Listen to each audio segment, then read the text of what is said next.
तो fantastic four the first step का नया ट्रेलर आ चुका है, जहां पे हमें सिल्वर सर्फर, गैलेक्टस और भी बहुत कुछ दिखाया गया है। और भी इस ट्रेलर के अंदर काफी सारी ऐसी डिटेल्स थी जो पक्का आपने मिस कर दी होंगी, लेकिन टेंशन की क्या बात है, मैं हूं ना। तो चलिए अब इस ट्रेलर को ब्रेक डाउन करते हैं।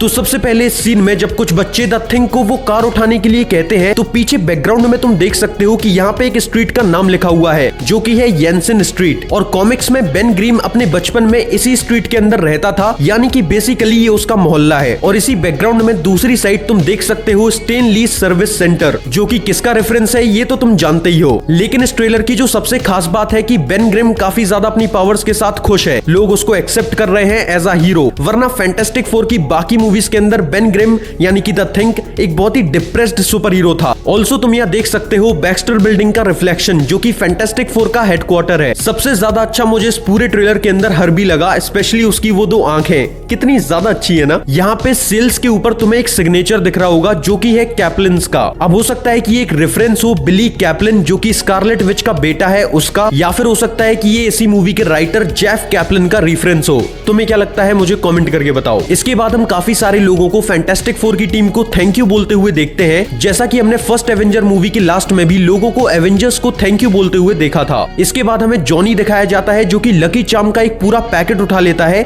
और इसके पीछे का आर्ट वर्क देखो, ये रियल जैक कैरबी की ह्यूमन टॉर्च का आर्ट वर्क है। जिसके बाद हमें पता चलता है कि सुजैन स्ट्रॉम प्रेग्नेंट है, जो कि मार्वल के सबसे पावरफुल कैरेक्टर फ्रैंकलिन रिचर्ड्स को जन्म देने वाली है, जो कि ऑलमोस्ट इमोर्टल होता है।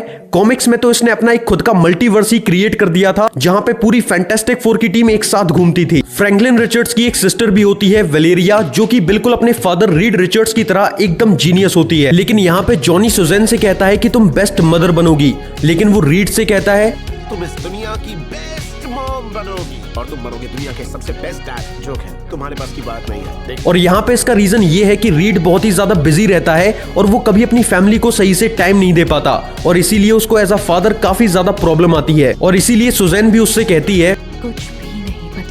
और इसके बाद हम गैलेक्टस फैंटास्टिक फोर की कॉमिक बुक के इशू 48 से 50 तक, जो कि एक ट्रायोलॉजी है, उसका एडॉप्टेशन देखते हैं। तो बेसिकली इस कॉमिक बुक में वॉचर जो होता है वो अर्थ को गैलेक्टस से बचाना चाहता था, इसीलिए वो अर्थ के ऊपर आग से वर्षा करता है। वो हमने जो सीन देखा था ना ट्रेलर में, आग की वर्षा हो रही है, कुछ वैसा ही, ताकि सिल्वर सर्फर को ये लगे कि यहाँ पे कोई भी लिविंग स्पीसीज नहीं है और वो अर्थ को छोड़ के चला जाए। लेकिन ऑब्वियसली ऐसा कुछ नहीं होता, सिल्वर सर्फर सबको ढूंढ लेता है, इंसानों को, सबको, और वो फिर जाके गैलेक्टस को बता भी देता है। तो सिल्वर सर्फर जेनलो नाम के एक प्लेनेट का साइंटिस्ट था जिसका नाम था नॉरन रेड। गैलेक्टस जब इसके प्लेनेट को खाने के लिए आता है तो वो खुद को सेक्रीफाइस करके अपने प्लेनेट को बचाता है और बदले में गैलेक्टस का गुलाम बन जाता है। गैलेक्टस अपनी कॉस्मिक पावर से नॉरन को सिल्वर सर्फर बना देता है, जिसके बाद सिल्वर सर्फर का ये काम होता है कि वो गैलेक्टस के लिए खाने लायक प्लेनेट ढूंढेगा। लेकिन fantastic four the first step के ट्रेलर में हमें जो सिल्वर सर्फर दिखाया गया है वो एक फीमेल है, क्योंकि वो नॉरन रेड नहीं है बल्कि उसकी वाइफ है शलाबेल। वो पूछती है क्या तुम हो इस दुनिया के रक्षक? यहाँ पे तुम देखो रीड रिचर्ड जहाँ पे खड़ा है ना, उसके पैरों के नीचे एक निशान देखो। अब अगर कॉमिक्स के हिसाब से देखें तो ये निशान मोलमैन नाम के एक विलन के अटैक करने की वजह से बनता है, लेकिन कुछ कॉमिक्स के अंदर डॉक्टर डूम के अटैक करने की वजह से भी ऐसे निशान बनते हैं। मोलमैन कौन है ये मैंने अपनी एक शॉर्ट वीडियो के अंदर बताया था, तो चैनल को सब्सक्राइब करो ताकि तुम्हें ऐसी वीडियोस मिलती रहे। और इस मूवी के अंदर मोलमैन ने ऐसे अटैक किए होंगे या फिर डॉक्टर डूम ने, ये तो मुझे कॉमेंट करके बताओ। डॉक्टर डूम के होने के चांसेस भी काफी ज्यादा है, क्योंकि रीड रिचर्ड और डॉक्टर डूम एक सिक्के के दो पहलुओं की तरह है। डॉक्टर डूम मिस्टर फैंटास्टिक के साथ कॉलेज में था और उन दोनों की कभी आपस में नहीं बनती, इन दोनों का हमेशा 36 का आंकड़ा रहता है। आगे बढ़े तो यहाँ पे तुम सिल्वर सर्फर के पीछे एक बड़ी स्क्रीन पे भी सिल्वर सर्फर को देख सकते हो, यानी कि यहाँ पे पूरी मीडिया भी है, सारे शहर के लोग हैं और वो उसे शूट कर रहे हैं, वो लाइव दिख रहा है अभी। जिसके बाद हम ह्यूमन टॉर्च को देख सकते हैं जो कि सिल्वर सर्फर का पीछा करता है,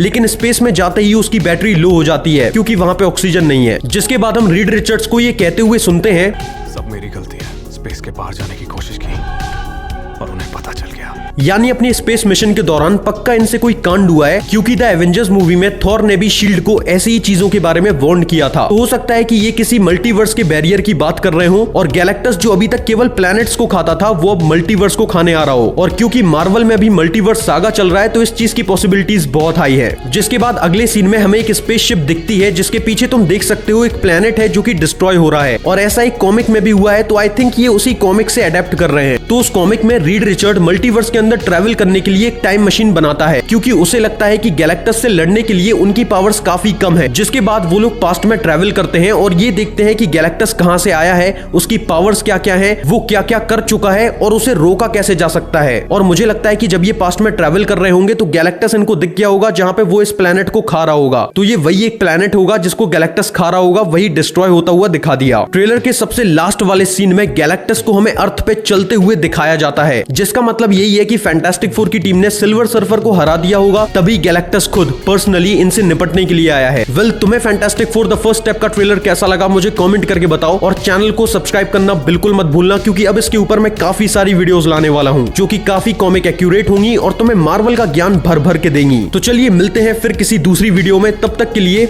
गुड बाय।